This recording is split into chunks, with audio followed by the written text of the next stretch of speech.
vamos falar desses sujeitos aí fantásticos que são os puritanos.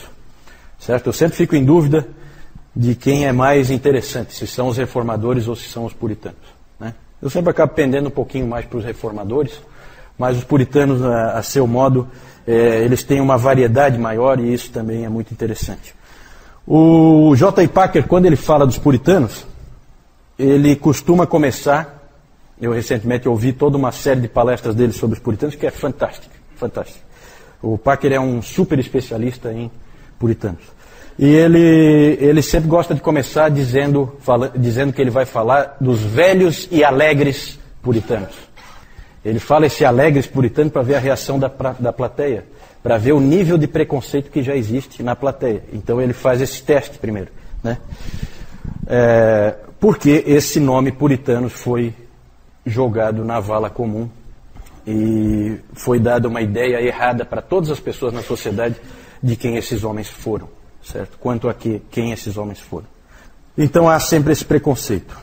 Na verdade é um preconceito similar ao que os crentes sofrem hoje, né? De que os crentes são pessoas sisudas, são pessoas infelizes. É muito comum haver esse tipo de preconceito e com os puritanos não foi diferente e continua sendo assim. Né? Teve até um escritor que odiava os puritanos, um escritor americano, que ele disse que o puritanismo é a preocupação de que alguém, em algum lugar, esteja feliz. Certo? Então, os puritanos, eles se preocupavam em que houvesse alguém feliz. Na verdade, isso aí é uma caricatura de inimigos do puritanismo. Certo? E é claro que eles são inimigos do puritanismo, porque o puritanismo sempre vai denunciar o erro e a imoralidade em que muitas vezes essas pessoas vivem. O C.S. Lewis, ele disse uma coisa importante sobre os puritanos, que eu acho que é interessante, vindo dele. Ele fala assim: precisamos ver os puritanos como exatamente o oposto daqueles que carregam esse nome hoje. Então, se alguém hoje, vivendo entre nós, recebe esse nome puritano, então imagine o puritano verdadeiro como o contrário daquela pessoa para quem apontaram o dedo. Né? Devem ser vistos como jovens, ardorosos, intelectuais progressistas, extremamente atualizados e modernos. É exatamente isso que eles eram. O próprio C.S. Lewis escreveu um livro, talvez alguns de vocês conheçam, Screwtape Letters, que no Brasil traduziram, tem vários títulos, tem Cartas do Coisa Ruim, Cartas do Inferno, né? Mas é um livro interessante em que o C.S. Lewis imaginou um diabo, um demônio velho, experiente, cujo nome é Screwtape. Em português deram o nome de Fitafuso, em algumas versões. Ele escreve cartas para um demônio novato, principiante, né, em enganar as pessoas.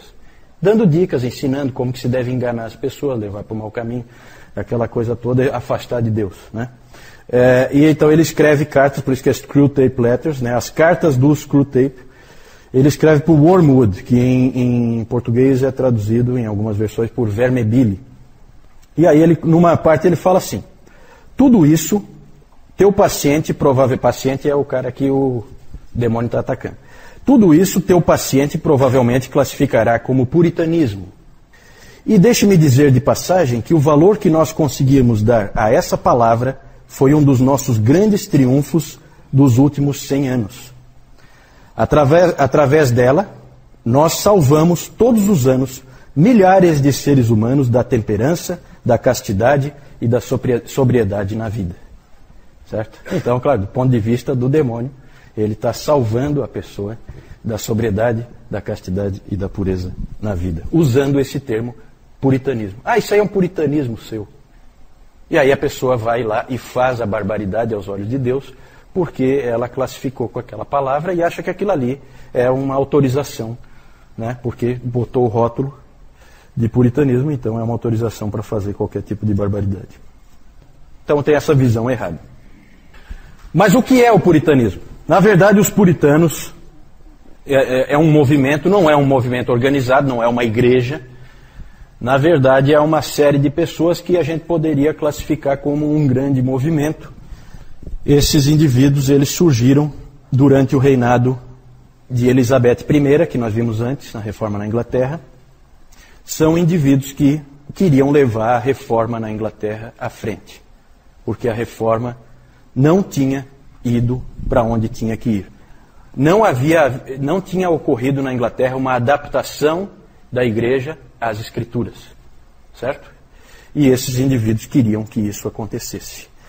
Na verdade, ela começou no reinado de Elizabeth, floresceu no chamado Interregno, ou a República, porque a Inglaterra já chegou a ser uma república, exatamente nas mãos dos puritanos, entre 1640 e 1650, e foi minguando entre a restauração de 1660 e a tolerância de 1689. Depois a gente vai falar um pouquinho mais com mais detalhe disso. Todos os puritanos no início eram parte da igreja da Inglaterra, da igreja anglicana, faziam parte dela. Eles queriam levar em frente a reforma que tinha começado bem com Eduardo VI.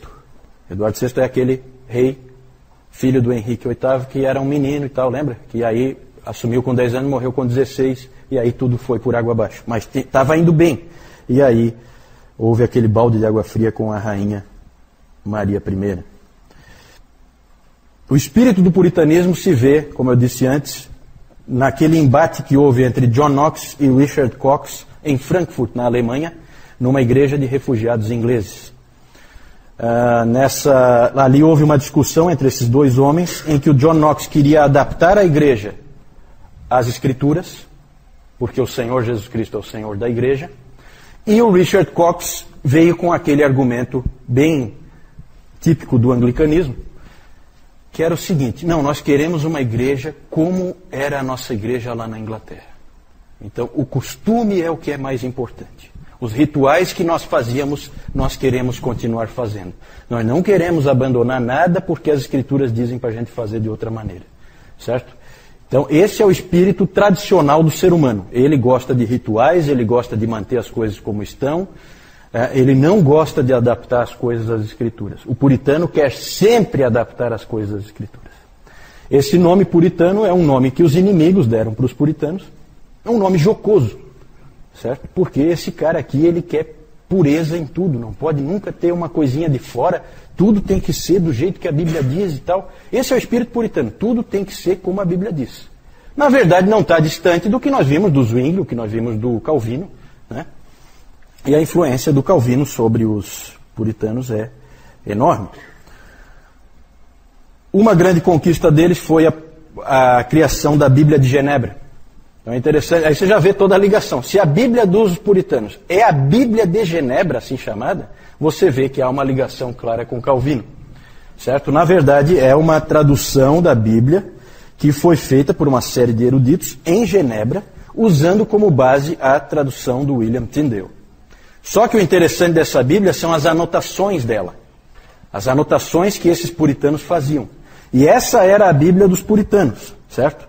Hoje em dia existe nos Estados Unidos um movimento muito forte dentro das igrejas, que é chamado do movimento de King James Only, que é só usar a Bíblia King James.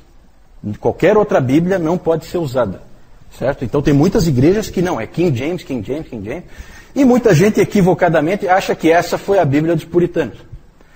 Na verdade, essa Bíblia era considerada uma inovação. A Bíblia dos puritanos é a Bíblia de Genebra. Essa é a Bíblia dos puritanos. A outra é uma Bíblia, a Bíblia King James, ou a versão autorizada, como os ingleses chamam, ela é uma inovação, é uma coisa nova. Ela surgiu em 1611 e ela leva o nome desse rei Tiago, né? James é Tiago, a Bíblia do rei Tiago, que esse cara aí é um grande inimigo do Evangelho, né? Ah, fala isso? Ah, interessante, interessante. Então você já vem aí, né? Confirma essa coisa assim. A Bíblia de Genebra é a verdadeira Bíblia que os puritanos usavam e que eles gostavam, né? Aqui em James não é bem assim. As pessoas fazem, elas se confundem. Tem muita gente que acha que a King James era a Bíblia dos puritanos. Não é bem assim. Os puritanos tiveram uma grande decepção com a rainha Elizabeth, porque eles esperavam que, como ela era protestante, a reforma continuasse.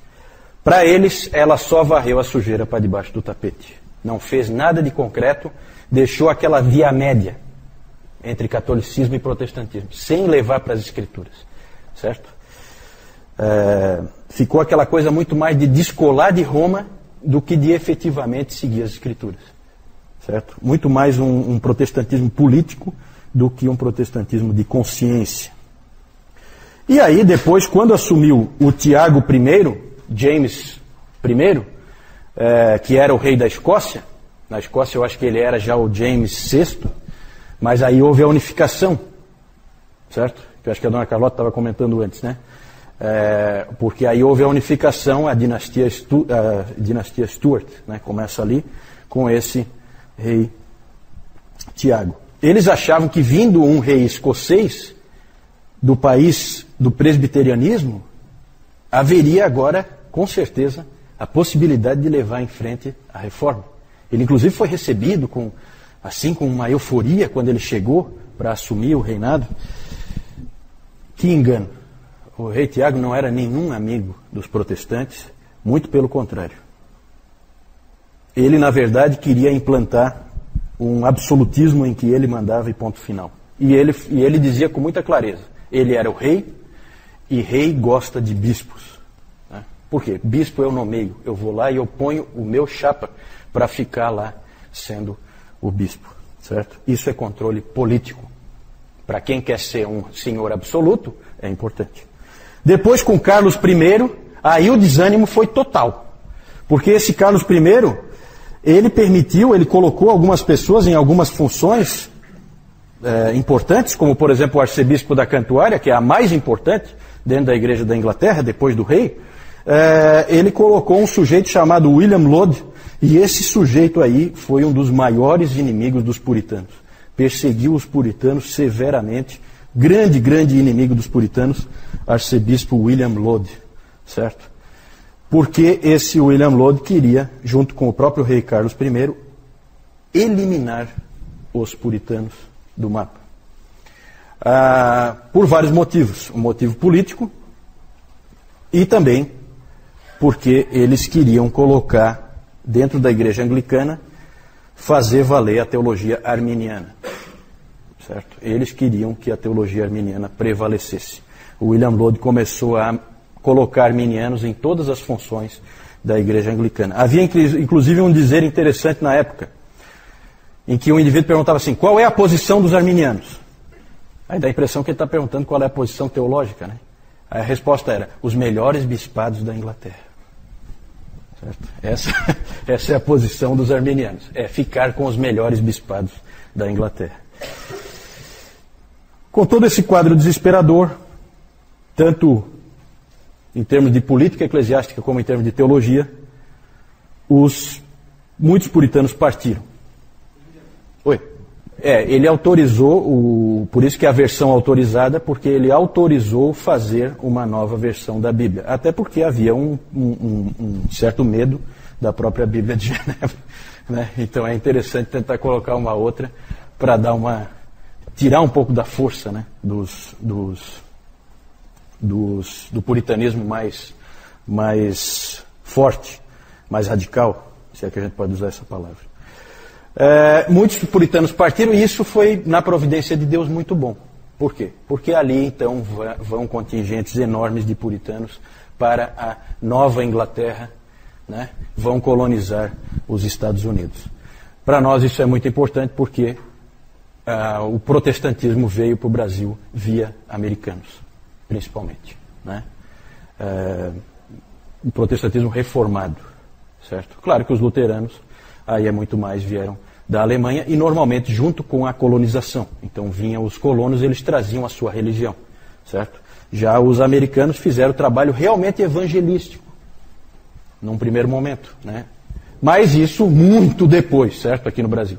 Mas é importante porque a gente tem que ser grato àqueles irmãos da América, porque mandaram missionários para cá e hoje nós temos as nossas Bíblias, nós temos tudo, graças a esses irmãos. E então foi importante a ida desses grandes contingentes de puritanos para a Nova Inglaterra, para os Estados Unidos. Nova Inglaterra, para quem não sabe, é uma região dos Estados Unidos, lá bem no norte, nordeste dos Estados Unidos. Depois eu vou mostrar. Tá? Eles saíram porque ali eles viram que não tinha mais esperança. Muitos saíram direto de Southampton e outros portos lá da Inglaterra, e muitos passaram primeiro pela Holanda, ficaram um tempo estabelecidos na Holanda, e da Holanda foram embora para o Novo Mundo, certo? Depois nós vamos falar do protestantismo no Novo Mundo. Alguns ficaram, né? E nos anos 1640 estourou a Guerra Civil entre o parlamento e o rei. Por quê? Porque várias atitudes do Carlos I indicavam que ele queria governar de maneira absolutista. Ou seja, qualquer coisa que der na telha dele, ele faz. E a Inglaterra era sim uma monarquia, como é até hoje, mas tem um parlamento. Você vai aumentar impostos, você tem que fazer passar pelo parlamento, não é o rei. Eu quero aumentar agora os impostos, agora o imposto vai ser 95%. Não, calma. Tem o parlamento. Lá no caso deles tem a Casa dos Comuns e a Casa dos Lordes, né?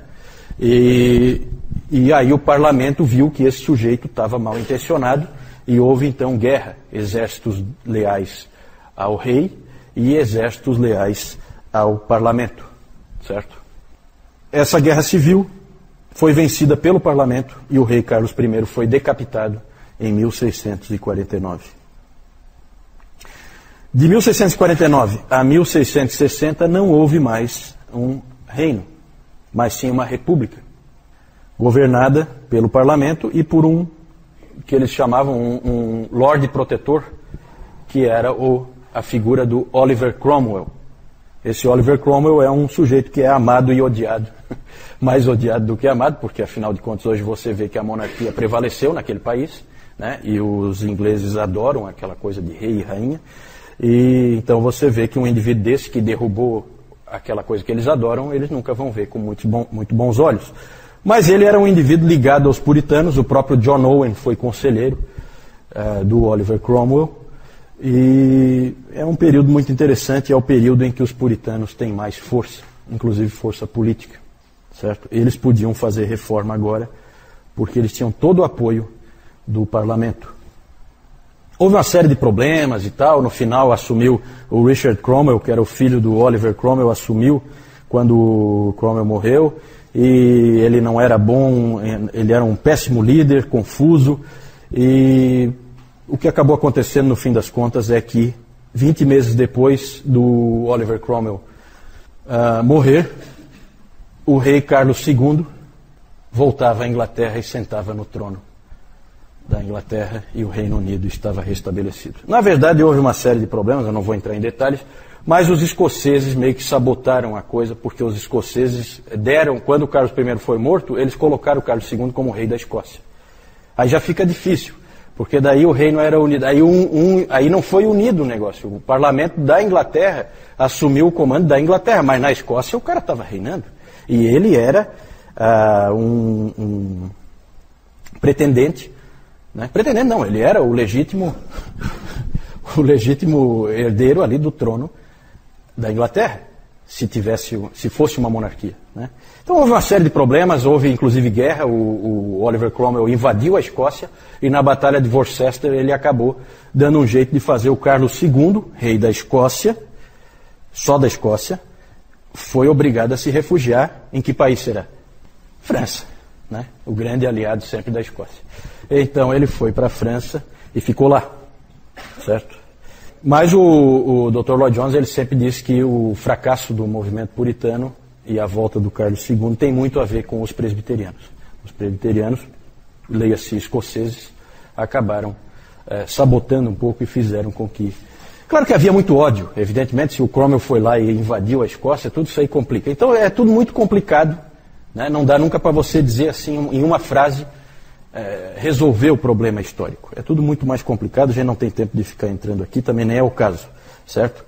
Mas eu já estou adiantando que os puritanos acabaram fracassando no seu intento de ter ali realmente uma nação cristã, certo?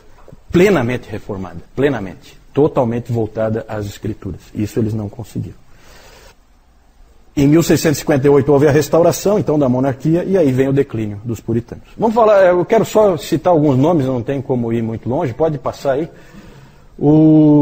alguns grandes nomes aí entre os puritanos. Os nomes são muitos. Nós não temos tempo de falar todos. Tem o John Milton. John Milton era um poeta. Ele escreveu livros importantes, como O Paraíso Perdido e O Paraíso Recuperado. E desse John Milton se dizia o seguinte, um dos biógrafos dele diz o seguinte, que ele é o último homem da história da humanidade a ler todos os livros publicados. Todos os livros que havia publicado, ele tinha lido. É uma coisa pretensiosa, mas considerando que a imprensa tinha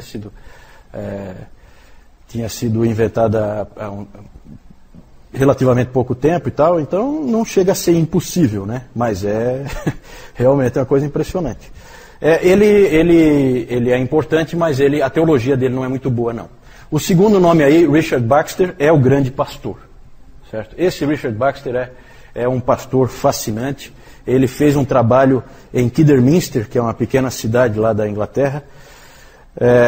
Lá ele trabalhou 15 anos, e o que se diz dele é que quando ele chegou lá, não havia nenhum cristão. Quando ele saiu, não havia nenhum ímpio. Porque realmente o trabalho dele foi um trabalho fantástico. Esse cara aí é famoso por fazer aquelas visitações às famílias. Ele então checava como é que está a vida espiritual de cada um. E ele escreveu aquele livro, temos em português, O Pastor Aprovado, né? Que muitos caras desanimam quando leem por causa do padrão elevadíssimo, né? O Dr. Calhoun sempre fala, nunca desanime por causa do padrão elevado que os puritanos colocam no papel, certo? Coloque aquilo como um alvo, mas lembre da graça sempre, né? Mas realmente é um padrão elevado. Outros livros dele, ele tem livros fantásticos, esse Richard Baxter. Um Chamado ao Não Convertido, né? Aqui no Brasil tem traduzido Convite para Viver, que ele usa um texto ali, sensacional ali, ele coloca de uma maneira fantástica, um chamado realmente para aqueles que não são convertidos, para que venham ao Senhor. O Descanso Eterno dos Santos é outro livro dele, em que ele fala do porvir. E o livrão gigantesco dele, um baita de um livro, é o Diretório Cristão. O Diretório Cristão, em que tem, é um livro em que simplesmente você tem tudo que você puder imaginar ali em termos de consciência, em termos de ética cristã, você encontra nesse Diretório Cristão do Richard Baxter, sempre levado aos mínimos detalhes, como os puritanos sempre faziam. A pregação dele era sempre regida pelo lema, primeiro luz, depois calor. Então ele sempre achava que ele tinha que instruir para depois motivar. Né? Não adianta você ter só uma fé cega assim, que você, sabe, muito discurso, as pessoas vão e tal, mas não sabem nem por que estão indo. Não, a gente precisa conhecer. Eu tenho um livretinho dele em que ele fala assim, né, que é muito comum as pessoas dizerem, porque você pode conhecer e não ter vida cristã. Aí ele respondia, mas sem conhecer eu já sei que você não tem. Então ele colocava a coisa com muita clareza, assim. É um sujeito realmente importantíssimo, esse Richard Baxter. Não é o melhor teólogo, ele é o melhor não, mas ele é um dos grandes pastores, né? O melhor teólogo é esse próximo aí, John Owen, certo? O príncipe dos teólogos puritanos. É o Calvino da Inglaterra, né? Esse John Owen foi sem dúvida o grande teólogo dos puritanos. Ele é autor daquele livro, A Morte da Morte na Morte de Cristo, e de muitos outros livros. Ele escreveu também a Declaração de Savoy. A Declaração de Savoy é uma adaptação da Confissão de Fé de Westminster para atender às igrejas congregacionais. Porque a Confissão de Fé de Westminster acabou saindo, por força da influência interna lá, acabou saindo presbiteriana. Mas tinha várias pessoas ali dentro que não eram presbiterianas. E, portanto, elas se viam no direito de tomar para si também. Como aconteceu, depois nós vamos falar disso, né? Mas a Confissão de Fé Batista de 1689 é quase igual. Só que ela tira o presbiterianismo. Por quê? Porque os batistas nem tiveram assento na Assembleia, certo? Mas os congregacionais tiveram, só que eles foram voto vencido. Então, né, o John Owen foi o responsável por adaptar ao pensamento congregacional. É interessante porque a Banner of Truth Trust, editora inglesa, ela publicou recentemente uma coleção de uma coletânea de textos de John Owen. Essa coletânea tem 16 volumes. É enorme. Os escritos completos do John Owen são muito maiores. O Dr. Lloyd Jones, quando se casou em 1927, ele ganhou de alguns amigos de presente de casamento, de segunda mão, né, as obras completas de John Owen. É um baita de um monte de livros, né, e as obras completas do Richard Baxter também. Certo? Para ele era um presentão. Né? Para a mulher eu acho que ela não. Não. Aí que tu te enganas, a esposa dele é fantástica.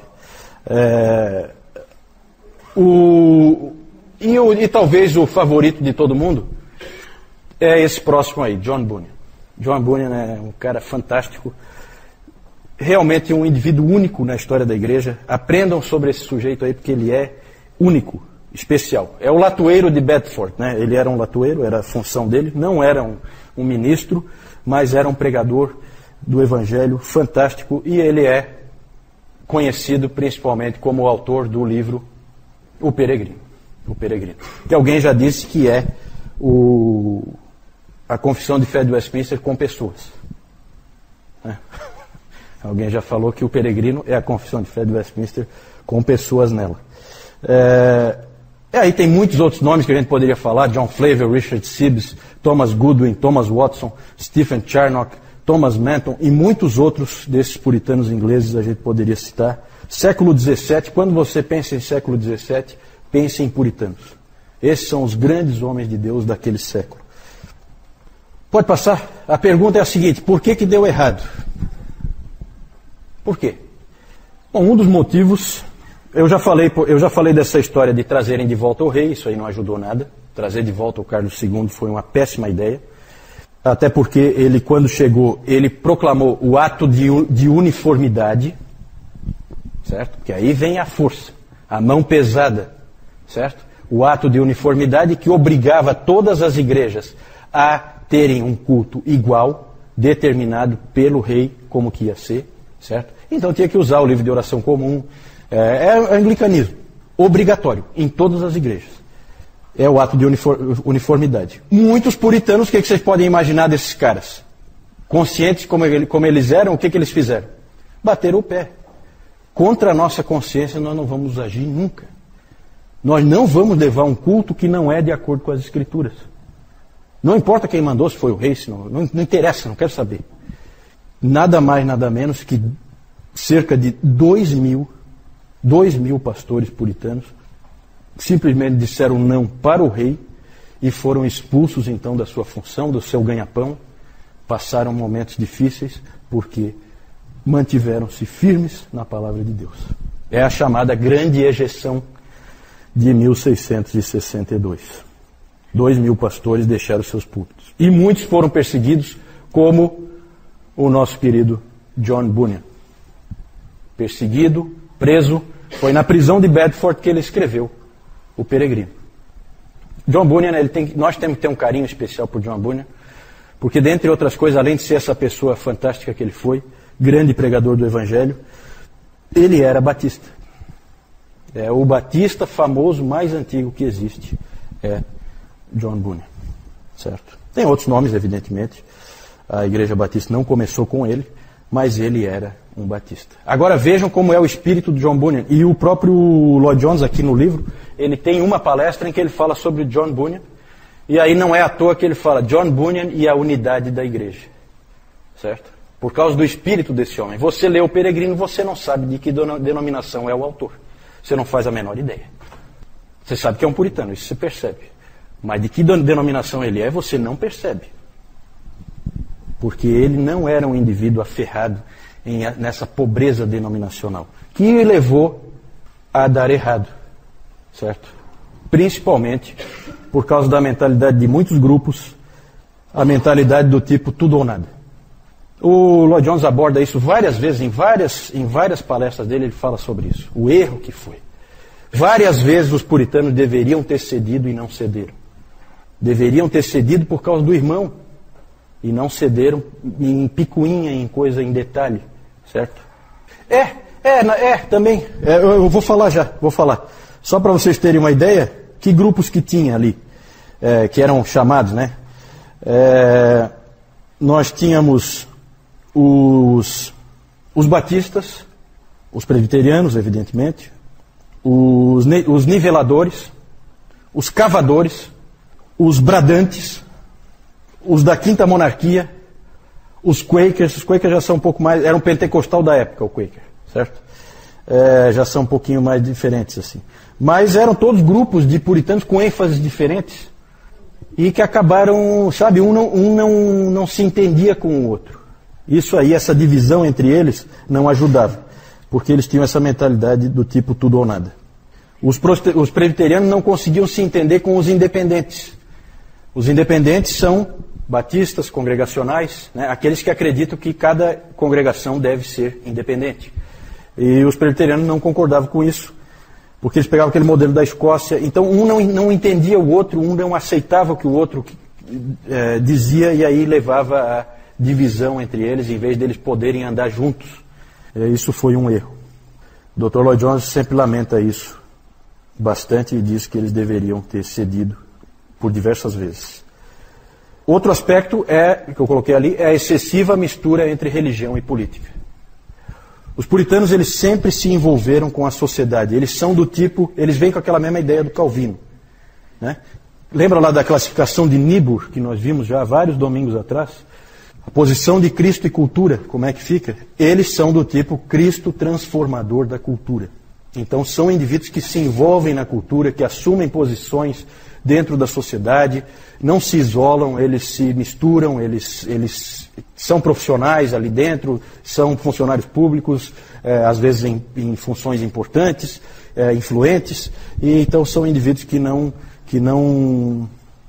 ficam à parte. Só que eles foram longe demais, né? Foram longe demais, exageraram na dose. Esse é um aspecto que foi ruim. O próprio John Owen disse que considerações e intrigas políticas minaram o movimento puritano. O Dr. Lloyd Jones sempre disse que nós temos que aprender com o que ocorreu entre 1640 e 1662. A batalha do Senhor deve ser com armas espirituais. As palavras dele, do Lloyd Jones. Algumas características bem rápidas. Podíamos falar, há alguns anos atrás eu fiz um estudo com um grupo só sobre os puritanos. Um monte de estudos que nós fizemos sobre os puritanos. Podíamos ficar aqui o resto da vida só falando deles, características deles. Não temos de maneira nenhuma o tempo para isso. Fica o desafio, depois eu vou falar ali de alguns livros para vocês lerem. Mas a gente poderia dizer que algumas características deles que saltam aos olhos é a completude, no sentido de que eles são completos em tudo aquilo que eles abordam. Tudo vai ao mínimo detalhe, tudo é completo, tudo é checado. Eles são muito criteriosos em tudo que eles abordam, em todos os assuntos que eles tratam, tanto em teologia como em vida cristã. Sempre tudo é completo. O Diretório Cristão do Richard Baxter é um exemplo. É um exemplo. Ali ele se propôs, naquele livro, ele se propôs a tratar de casos de consciência.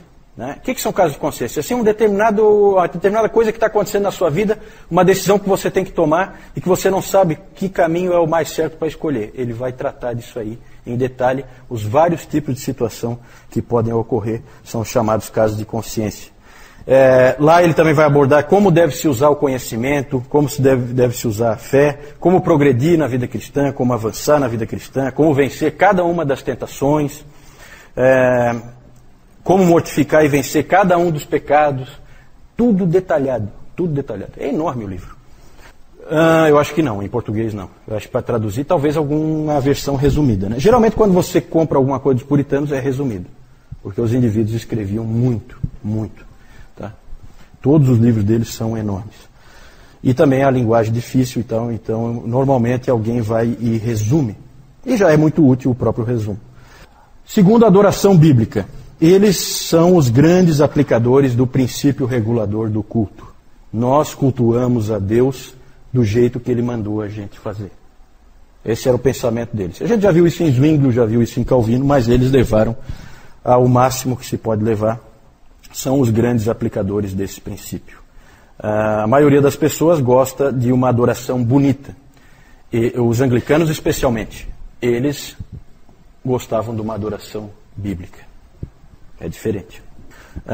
Eles removeram as vestimentas, removeram todas as imagens, removeram as cruzes, removeram tudo que eles puderam, eliminaram os dias santos, eliminaram as festas religiosas, até a Páscoa e o Natal eles eliminaram tudo. Tudo que não tinha base escriturística, eles tiraram.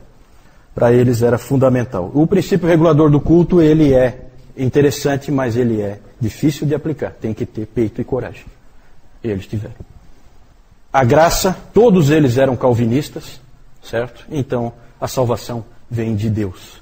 Eles sempre viam assim, e eles sempre deixaram claro que não é o pecador que salva a si mesmo, Deus é que salva o pecador. A lei, eles são os grandes mestres na questão da santificação. Terceiro uso da lei. Grandes mestres nessa parte de como viver a vida cristã, sabiam ensinar isso como poucos. Por vezes chegavam a soar meio legalistas.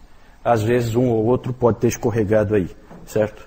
Sempre esse é um perigo para as igrejas reformadas. Por causa da ênfase no terceiro uso da lei, elas têm um risco de cair no legalismo, de cair num exagero, né? Colocar a santificação quase como a obediência aos mandamentos quase como uma condição à salvação. E isso às vezes não fica muito claro. Para os luteranos é o contrário. Eles tendem a cair mais na graça barata. Tanto que o próprio Dietrich Bonhoeffer, que era um luterano, ele escreveu muito naquele livro Discipulado, que é um livro excelente. A teologia do Bonhoeffer pode não ser assim, é uma teologia muito correta, mas aquele livro é muito bom. E ele ali fala da graça barata. É um risco que eles correm. O Dr. Calhoun disse que os reformadores os reformados precisam dos luteranos e os luteranos precisam dos reformados. Para sempre lembrar, toma cuidado. Aqui é um lugar perigoso para você andar, né? Na verdade, se vocês quiserem aprofundar, saber mais, eu coloquei alguns capítulos. O título do capítulo é aquele ali mesmo, desse livro aí, Santos no Mundo. Você quer conhecer os puritanos, você leia esse livro primeiro, tá? Ali você vai ter um capítulo, está nessa ordem mesmo: trabalho, sexo e casamento, dinheiro, família, pregação, igreja e culto, Bíblia, educação, ação social. E eles têm a ensinar em todas essas áreas, porque são indivíduos que levam a vida inteira à luz das Escrituras. Então nós temos muito a aprender com eles.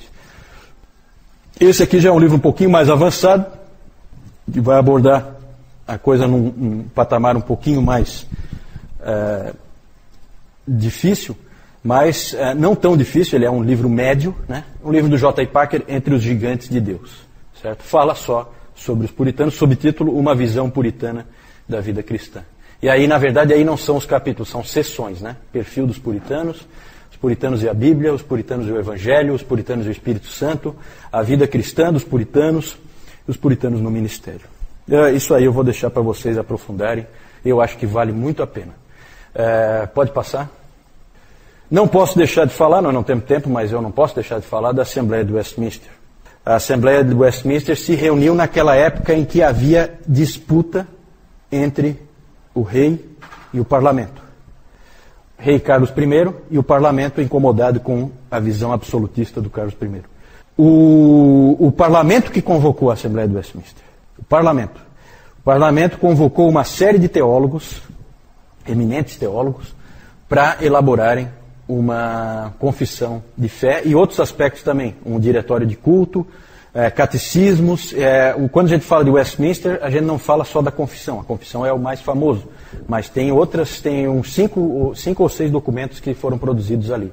Tinha ali 121 teólogos e mais 30 leigos. Esses 30 leigos são 10 representantes da Casa dos Lordes e 20 representantes da Casa dos Comuns, porque é do parlamento isso aí, tá? Então isso que é meio irônico, né? A confissão de fé de Westminster, ela tecnicamente, ela é da igreja da Inglaterra, ela é da igreja anglicana. Né? A gente associa muito, e os presbiterianos gostam disso, associa muito ao presbiterianismo, porque a Escócia logo tomou aquilo ali para si, como a sua confissão de fé. Mas tecnicamente foi feito pela igreja anglicana, foi feito pela Inglaterra esse trabalho, certo? Esses teólogos Havia uma variedade de tipos aí de teólogos. Havia episcopais, eles não participaram muito porque eles eram fiéis ao rei, mas havia presbiterianos, havia independentes, como o Thomas Goodwin, era um deles, o famoso Thomas Goodwin. Jeremiah Burroughs, também tem livros dele já traduzidos em português. E também foram chamados delegados escoceses. Um deles era o famoso Samuel Rutherford, participou também. Os escoceses foram convidados e vieram ajudar. O Richard Baxter descreveu assim a Assembleia. Os teólogos ali reunidos eram homens de eminente conhecimento, piedade, habilidade ministerial e fidelidade. E não sendo eu digno de ser um deles, porque o Baxter não foi convidado, não sendo eu digno de ser um deles, posso falar ainda mais abertamente a verdade que eu sei, que tanto quanto sou capaz de julgar pela informação histórica disponível e por qualquer outra evidência, o mundo cristão desde os dias dos apóstolos nunca teve um sínodo de teólogos mais qualificados do que esse sínodo e o sínodo de Dort. O sínodo de Dort já tinha acontecido em 1618. Eu não tive tempo de falar, recomendo que vocês vão lá no site Bom Caminho e digite lá na procura, lá na busca, digite Dort, e aí vocês vão ter lá um artigo explicando tudo como foi o sínodo de Dort, certo? O sínodo de Dort tratou da questão arminianismo-calvinismo, certo? Várias confissões vieram dali. Os congregacionais, com a Declaração de Savoy, já falei, em 1658, John Owen adaptou para uso dos congregacionais, e os batistas também fizeram uso, adaptando a Confissão de Fé de Westminster na Segunda Confissão Londrina de 1689. Por que Segunda Confissão Londrina? Porque houve uma primeira, que eu até tenho ela, que ela é de 1644, certo? Anterior até à Confissão de Fé de Westminster. Uma confissão batista é a primeira confissão batista de Londres de 1644. Mas a Confissão de Fé de Westminster ela é tão bem montada, tão bem elaborada, que ela acabou se tornando mais importante, e os batistas acabaram tomando ela como a sua confissão, como base para a sua confissão, né? William Laud, grande inimigo dos puritanos, arcebispo da Cantuária, colocou arminiano na Igreja da Inglaterra até não poder mais. O Carlos I lá e o julgamento dele, lembrem-se que ele foi decapitado pelo parlamento, e aqui o Oliver Cromwell, que foi o Lorde Protetor durante a República. Richard Baxter, John Milton, John Owen, John Bunyan. Aqui uma figura do Bunyan na prisão em Bedford, sendo visitada pela filhinha dele, que era cega, né? Ele adorava essa filhinha dele. E ela visitando ele na prisão. Aí a Assembleia de Westminster, para vocês terem uma ideia, né? Se reuniram 1.163 vezes, certo? Esses delegados da Assembleia de Westminster.